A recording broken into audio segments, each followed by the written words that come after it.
So I kind of have this rule that I try to live by, but I really implemented this rule when I was in Kansas City.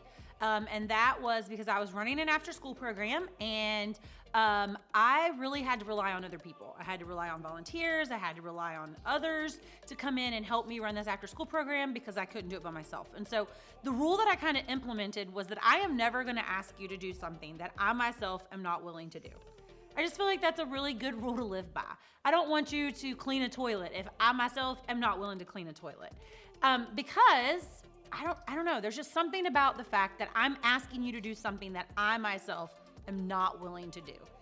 And it just doesn't sit right with me. I will never forget one time I had a volunteer come in and they were looking for me and I could hear him yelling my name through the building. And I was like, I'm in here. And they come in and I am on the floor in the bathroom scrubbing toilets. And they look at me and they said, isn't there someone that gets paid to do this? Well, yeah, there is someone that's paid to do that. And that's me, because it's my responsibility just as much as it's the responsibility of someone else. I'm not going to ask someone to do something that I myself am not willing to do. And that is what is happening in this passage. This is one of my favorite passages in scripture because, see, here's what's happening.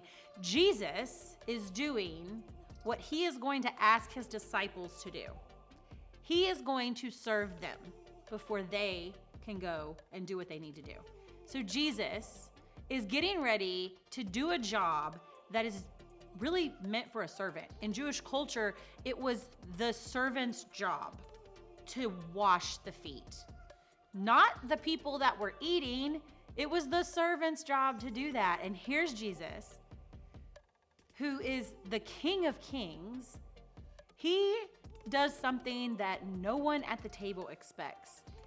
He humbles himself, he gets down, and he starts washing feet.